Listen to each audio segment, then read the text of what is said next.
of this reading vlog, and I'm really excited about this reading vlog because I think this will be a fun reading vlog where I will read my husband's bookshelf. I have chosen 2 books for this day, 1 book from the red pile and the other book from the unread pile.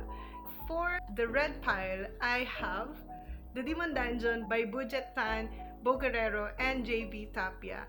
I'm not really familiar with this book. Well, according to him, back when we were in grad school and he was waiting for us to finish our subject, our class for that day, he went to Pandayan bookstore near our university and saw this graphic novel. He picked it up, bought it, and he was able to finish it before our class ends. He even told me that Tres and Kadasi could not be together. So I will read this today. And this one, Wakasang Wasak by Sige Malvar or Carlos Malvar. Before I film this video, I have already read the introduction part, and if this book will be true to its introduction part, then this is really a must read. I am really excited to get into this. I'm not really a fan of horror because again, I'm a scaredy cat and I scare so easily. So if you're looking for horror recommendation, I'm not sure I'm the right person to recommend you horror books because I scare so easily. But then this book's intro really got into me. So I'm really excited to read these books today. So just stick around and let's read some Philippine literature. Mikey is in for some secret mission where he met Tonyo, Grace, and his Tito Ben, and he's in for some family secrets, which I always look forward to when I read Filipino books. Aside from newfound family trope, it's the family secret trope, which I grew up loving nowadays.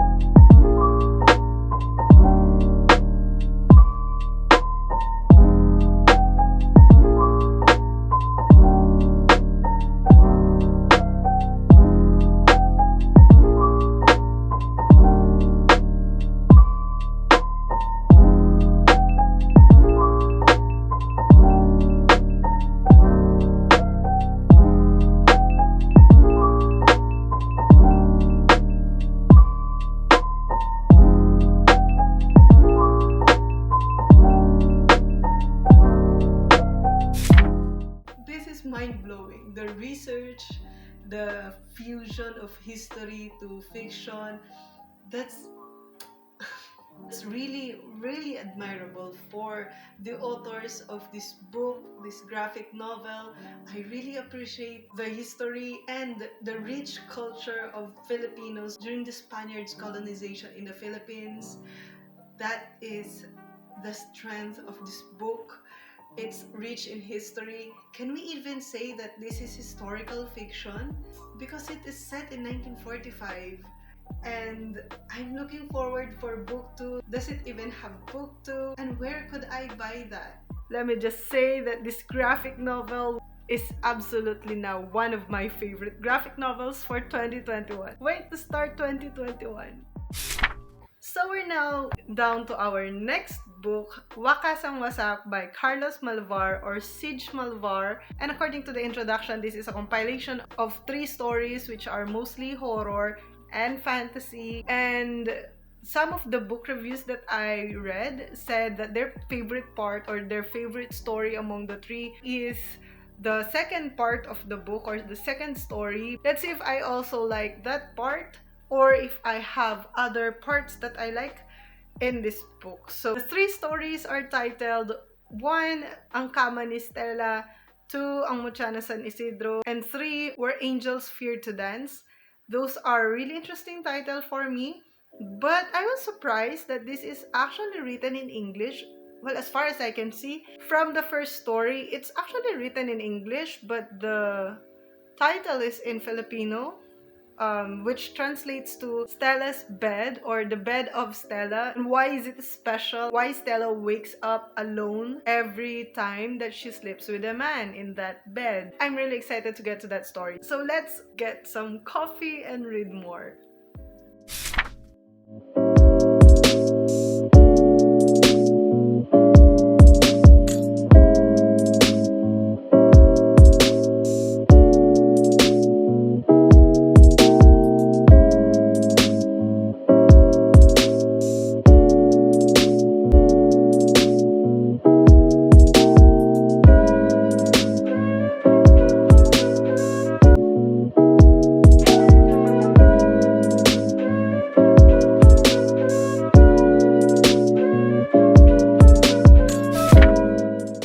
Update. We're done with our second story from this book, Wakasang Wasak by Sige Malvar. And what can I say? This second story is a lot better and more interesting than the first story, Ang Kama ni Estela. And the things that I liked in this second story are, first, it is set in the rural setting in the Philippines, that's the province, and that in this case, it's San Isidro, which showcases a lot of Filipino traditions, especially the barangay pageants that people in the province are also accustomed to doing. Second is, I love the plot of this story. It's unique and it's well-paced, and I enjoyed reading this story more than I enjoyed the first story. However, there are some technical issues that we would like to point out here, that these issues are important to me because they are the reasons why I zone out and why I am pulled away from the story every now and then, which slows down the process. One is that I'm just really slow in reading in Filipino, so that's a personal problem. But the other one is the character inconsistency. The characters are not as concrete as they should be, especially Dindin's character. Although I love Dindin, that bakla friend of Ruth, I really like him. And I actually didn't know that he's the main character in the story. I thought it was Ruth who is the main character in the story, but then it was Dindin, and I really like that. It has gay representation. However, it was inconsistent. One inconsistency is that I'm not sure of the level of awareness that Dindin has. One moment he's spewing highfalutin words, he's spewing like unfamiliar English words that are not usually used in a casual setup. But the other moment, he's like an oblivious person who does not care and does not know about relevant issues like the RH bill, now the RH law, or the reproductive health law in the Philippines. So I'm not sure if how woke Dindin is. And there are some inconsistency in his character. One moment he's woke and the other moment he's oblivious. And the next issue is the character depth. I'm not sure, maybe it's because of the limited pages we are given in this book. Like, napaka-iksi lang niya. So, maybe that's one reason bakit hindi tayo masyadong nakapag-explore in terms of character development or character backstory. Like, I wanted to know, like, why did Ruth did what she did? How come she wanted to be Mutya of San Isidro all of a sudden? What pushed her to do that? What motivated her to do that? Aside from her being driven and compassionate. So, Ruth character depth, Dindin's character inconsistency, and the other one is also about character, and this is coming from a person who actually reads for plot, and that is character stereotypes. I'm pretty sure that's a stereotype of gay people, and that is gay people have a crush on everybody and anybody with a junk. Is it just me being sensitive, or that's really a stereotype that we have to wash out in our system in 2021? So those are my issues for the second story, but again, I enjoyed it more than the first story. So let's now move on to our last book titled Where Angels Fear to Dance.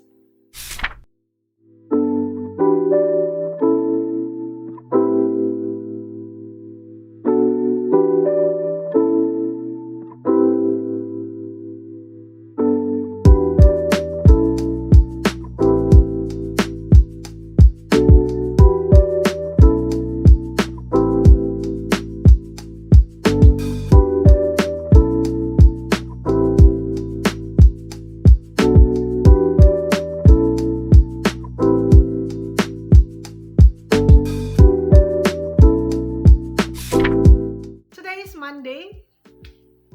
So I'm wearing my uniform. Katatapos lang ng klase namin for the first period and this is recess time. So let me just catch up and talk about this book. This book tackles a lot of heavy topics and let me just give you a heads up. They were explicitly addressed. Heavy and relevant topics such as reproductive health bill, abortion, rape. These topics are so heavy, so if you're not prepared to read about those topics, if you're not prepared to talk about those topics, you must, I think you have to avoid this book because it's heavy on those topics. Let's talk about the last story in this book called Where Angels Fear to Dance. This is a fantasy story and I think I like it best among the three stories here because it features and it follows the story of a witch. The name I could not recall. I tried to flip through the pages para maalala yung pangalan but I cannot. I'm not sure if it was even mentioned in the story kung anong pangalan ng witch na yon.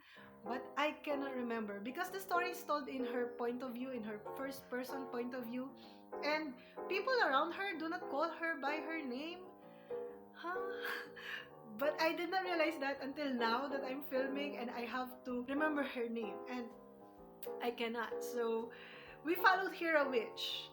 A modern witch. And I really like witches in the story. That's because, again, I'm really more fascinated with magic, with mages, sorcerers, warlocks, potions, crystals, runes, and all of those magical stuff. Those are my favorite stories of witches. And I really enjoyed reading about this witch because she's so badass and she's so smart. I didn't think that this will be fantasy because it started with this meeting among like scientists, young scientists of this Korean brand, and they are talking about their latest product about anti-aging cream ata yun. And I thought na this is like corporate discussion in the real world. But then when she met with Sebastian during lunch, or Basti according to her, and has this like ecstasy moment of intimate scene with Basti, I thought he was just joking or he was like metaphorically speaking or symbolically speaking like, don't forget, I'm a saint. I was thinking that maybe that's like a metaphor for somebody who is good. And the witch even said, and don't forget, I'm a witch. And I thought that only refers to her being a lady boss with strong personality. But then, totoo pala, like, witch pala talaga siya with her potions and crystals. Oh my God. And then I was whisked away from reality and introduced to this world of magic, of supernatural and paranormal cases. And what I like most about this story is the fusion of modern times, the contemporary times, and ancient magic that is transferred to us, and how seamlessly it was infused in our modern day-to-day, modern practices like modern cosmetic products and music and religious stuff. So if you are sensitive on religious aspects, I'm not sure that this story is for you. Like if you worship Jesus and hold him in high regards and you are sensitive in putting his name in vain, I don't think you will enjoy this book because this is high in divine interventions. Like literally, the witch has access to the management and angels and demons, and that's really something so interesting for me when magic talks about fallen angels, saints, and some religious stuff in the Philippines, because Philippines is highly a religious country. And again, my only issue in this story is the technical aspect of it. It's not flawless in the language used. It may need some improvement on the storytelling itself. It's like a raw material that needs some fine editing. Just a little slight nuance for me, because again, I'm a language major and I'm very particular, and sometimes I become so purist about the language used. The other one is the self-insert of the author, like when he describes somebody as someone who reads a lot, or when he gives personality or description to someone, he make it a personality.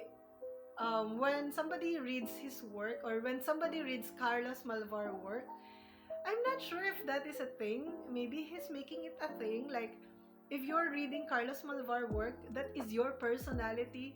I'm not sure. Hindi ako makaride. Like, ano bang ibig sabihin kapag nagbabasa ka ng Siege Malvar book? Anong personality ang nare-reflect mo or napapakita mo kapag nagbabasa ka ng ganun? But then in the book, it was used as a personality trait or a description of someone. So, I could only guess. Aside from the last story, my next favorite part of this book is the last part of the book, which is like an epilogue part, which ties all of the stories together. And that's, I think, a brilliant idea, a genius idea on Malvar's part, for tying everything up, tying all of the loose ends of each stories, like a whole universe or a whole plot line of multiple stories in one book. It is a good finishing touch to tie up all of the 3 stories, and I think that's a cool idea from Carlos Malvar. And I think that's that for this book. So for today, since I have some free time, I will read 2 more books from the read pile and the unread pile of my husband's bookshelf, day 2. Since I still have some time before my next class starts, I will now pick up my next book in the red pile, which is Filipino Heroes League. And this is like Marvels in the Philippines. And they are like low-budget superhero, because even according to the blurb, which I find so funny, and I really have a good feeling about this book, because the blurb itself at the back is already funny.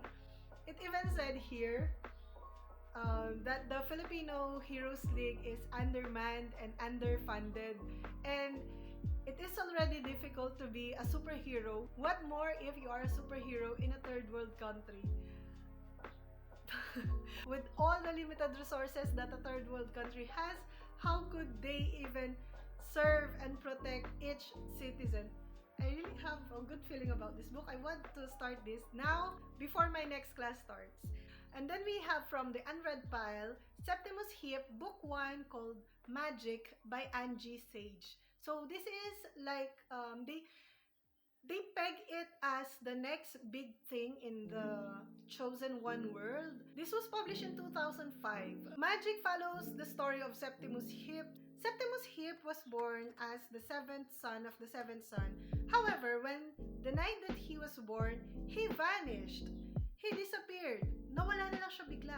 And then the midwife pronounced him as dead. But on the same night, Silas Heap found a newborn baby girl in the snow. He took in that newborn baby girl and called him Jenna and treated her as their own child. So maybe this book will introduce us to a magical story. This is fantasy, and I will pick this up as soon as I finish Filipino Heroes League.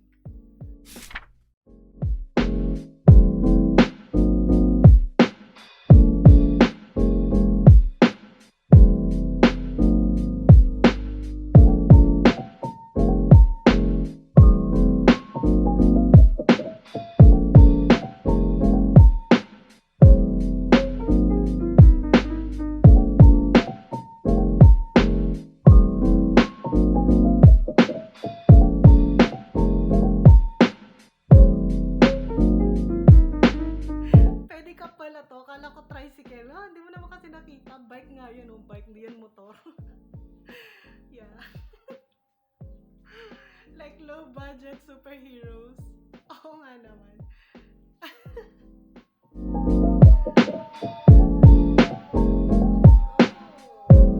This is forwarded by Budgetan. Oh, great advertisement. Ang gulo dito sa likod. So, we will just do something about this mess habang nag-iinit ng kaldereta. And it looks like that. Diba? Ang gulo. Tapos, makalat. Madumi. Ito si Zeus. Panonoorin niya kami. So, ibabaliktad lang natin yon. Maglalagay tayo ng space dito. Pag uusog natin tong table na to dito, tapos usog natin doon, tapos babaliktad natin siya para nakatalikod na yung mga sapatos at yung laundry baskets natin. Baskets! Kasi madami sila. So, let's do that.